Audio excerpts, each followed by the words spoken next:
नमस्कार दोस्तों, आप सभी को बहुत बहुत धन्यवाद। आज एक ऐसा ही शख्स जिसके बारे में मुझे कहने में गर्व हो रहा। तो दोस्तों, ये शख्स का आपका नाम क्या हुआ? शिवचंद मोदी। शिवचंद मोदी। दोस्तों, इनको कुछ देर पहले ही सर्पदंश हुआ है। इंडिया का most venomous snake Russell viper, और सर्पदंश के बाद एक कहीं पर इलाज चल रहा था, लेकिन वहां पर इनका सेहत ज्यादा बिगड़ते गया और सूचना मिलने पर हम लोग आए हैं और इनके जो अभी इलाज होगा ये लगातार चलेगा। लेकिन ये पूरी तरह विकलांग है। इस विकलांगता ये जो है कभी भी अपने शरीर में हावी होने नहीं दिए। ये अक्सर जो है ऐसा काम कर गुजरते हैं जो आप भी सोचने पर मजबूर हो जाते। दोस्तों, ये सांप रेस्क्यू कर लेते क्योंकि इनको कहीं नौकरी नहीं मिला। इनके परिवार वाला घर से सब अलग अलग हो गए हैं। भाई लोग थे लेकिन अलग हो गए, जिसके कारण इनको अपना पेट पालने के लिए क्या करना था, ऐसा काम जो सांप रेस्क्यू लोग घर में जाकर करते हैं। और इसके लिए भी बहुत मोटी रकम ये नहीं देते। जो भी मिल जाता है उससे इनका गुजारा हो जाता है और ये विकलांगता का जो इनका जो पेंशन आता है उसी से घर चलता है। तो दोस्तों, आज इनके पास ऐसा परिस्थिति है कि इलाज करने के लिए 1 रुपया भी नहीं, पैसा नहीं। इनको कैसे इनको बचाया जाए, उसके लिए आप सभी को अनुरोध है, जितने भी व्यक्ति देख रहे हैं, जैसे कि इनका हाथ देख रहे हैं आप, कितना बुरा परिस्थिति हो चुका है और इनका बहुत ज़्यादा इनमें अभी ट्रीटमेंट में समय लगेगा। और उसके साथ साथ देख लीजिए, ये जो देखिए पूरी तरह ये पैर नहीं खुलता ना, ये देखिए पैर नहीं खुलता। ये पूरी तरह दोनों पैर देखिए, पूरी तरह ये पैर को देखिए, इतना पतला, हाँ, और पूरी तरह विकलांगता का जो ये शिकार हुए हैं। तो दोस्तों, आप सभी को अनुरोध है, हाथ जोड़ कर अनुरोध है, इन भाई साहब को मदद करें ताकि ये सही सलामत फिर दोबारा हम लोग का बीच में सांप रेस्क्यू करे और अपना जिंदगी जी सके। दोस्तों, ये बहुत अनगिनत सांप पकड़े हैं, कोबरा, रसल वाइपर, आपका करेत, बहुत सारा। लेकिन आज ऐसा हुआ कि सांप पकड़ते वक्त इनका हाथ फिसल गया और ये हाथ, हमको उम्मीद लग रहा है ये हाथ पूरी तरह गैंग्रीन हो जाएगा। अभी लेट कर दिए, जहां पर इलाज हो रहा था, पता नहीं कहाँ इलाज हो रहा था, झाड़ फूंक के चक्कर में थे या झाड़ फूंक के चक्कर में थे, नहीं, इलाज हो रहा था, कहीं पर इलाज हो रहा था, लेकिन वहाँ बहुत ज्यादा बिगड़ते गया सेहत। तो हम लोग इनको यहाँ पर देखने आए हैं और इनको पूरी तरह इलाज का आश्वासन दिए। तो दोस्तों, आप सभी को अनुरोध है कि इनके लिए दुआ करें और ज्यादा से ज्यादा इनको पैसा हेल्प करें। जो भी आपसे 5-10 जो भी बन पड़े आप हेल्प कीजिए। इसी तरह आप अक्सर हमारा इसी ऐसे मुसीबत घड़ी में आप लोग साथ दिए हैं ताकि हम लोग ऐसे इंसान को बचा के आपके बीच में लेकर आए हैं। तो दोस्तों, आज प्लीज आप सभी फिर से सभी एकजुट होकर इन्हें मदद करें ताकि इनको दोबारा आपके बीच में लेकर आए। दोस्तों, आज के लिए इतना ही।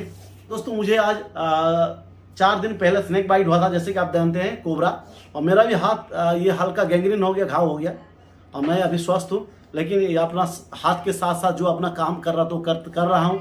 मुझे फुर्सत नहीं है, दिन भर में हजारों कॉल आता है स्नैक बाइट का, और मैं अक्सर ये चैलेंज करता हूँ, किसी को भी स्नैक बाइट हो गया उसको मैं कुछ ही सेकंड में बता दूंगा कौन सा सांप बाइट किया, जहरीला बिना जहरीला। ये सेवा मैं अक्सर देता हूँ और आपके लिए पूरे लाइव भर देते रहूँगा। आप सभी के लिए सहयोग करें हमें।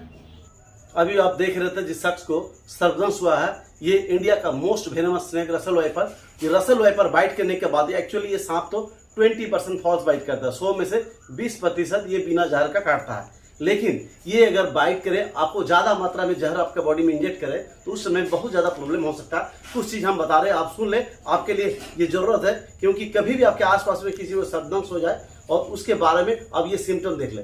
पहला, सर्पदंश होने के बाद अगर पेशेंट बहुत जल्दी वॉमिटिंग करता है, बहुत जल्दी, इसका मतलब बहुत ज्यादा मात्रा में उसमें वेनम इंजेक्ट हुआ है। सेकेंडली, उसके हाथ में बहुत ज्यादा स्वेलिंग होता है। तो ये भी सोच लीजिए, कभी कभी ये होता है स्वेलिंग कम मात्रा में होता है, लेकिन वो अगर एंटी वेनम लेट से पड़ता है तो फिर वो किडनी में अटैक कर जाता है। किडनी में अटैक क्या, बिना टेस्ट का आप कैसे पता लगाएंगे?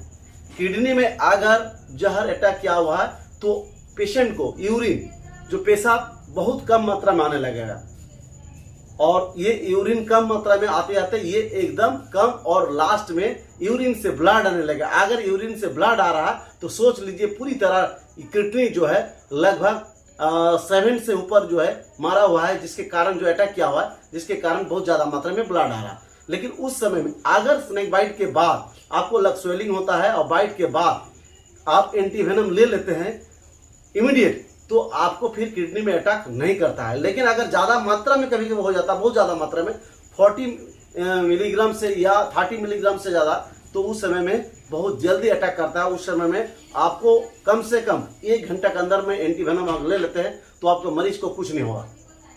तो दोस्तों आप सभी को एक चीज कहना चाह रहा हूं, 3 चीज देख लीजिए। अगर पहला यूरिन से ब्लड आना तो एक एंटीबायोटिक बहुत जल्दी आपको रिलीफ देगा, मोरोपेलम ये एंटीबायोटिक बहुत जल्दी आपको यूरिन से ब्लड आ रहा है उसके लिए बहुत जल्दी रिलीफ देगा। उसके साथ साथ पेशेंट को जो है एंटीवेनम के साथ साथ बहुत सारा एंटीबायोटिक की आवश्यकता पड़ता है, और उस समय में अगर ये रिकवरी नहीं होता है तो पेशेंट को मस्ट भी आपका डायलिसिस करना जरूरी है। डायलिसिस कभी 1 बार में रिकवरी होता है, कभी 2 बार में, कभी 3 बार में।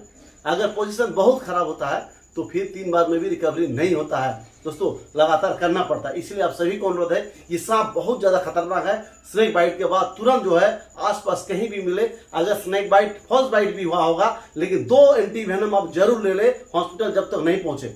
2 एंटीवेनम से कभी भी किसी का मौत नहीं होता है। बहुत सारा ये बोलते हैं कि स्नेक बाइट के बाद अगर एंटीवेनम ले लेते बिना स्नेक बाइट का मौत हो जाए, लेकिन नहीं, 2 एंटीवेनम कोई भी बॉडी आराम से ऑब्जर्व कर सकते, लेकिन 2 एंटीवेनम से ज्यादा अगर एंटीवेनम लेते हैं तो उस समय में ओवरडोज से आपका मौत हो सकता है। लेकिन पहले एक बार आप कंफर्म कर ले, आपका बाइट मार्क हमें भेज दे, मैं 100% आपको बता दूंगा, आपका पेशेंट को 100% बचाऊंगा, आपको गाइडलाइन करूंगा। दोस्तों इस बच्चे को आप ज्यादा से ज्यादा मदद करें, इस बच्चे को जान बच जाए। आप सभी को हाथ जोड़ कर अनुरोध करता हूं। दोस्तों आज के लिए इतना ही। जय हिंद, जय भारत।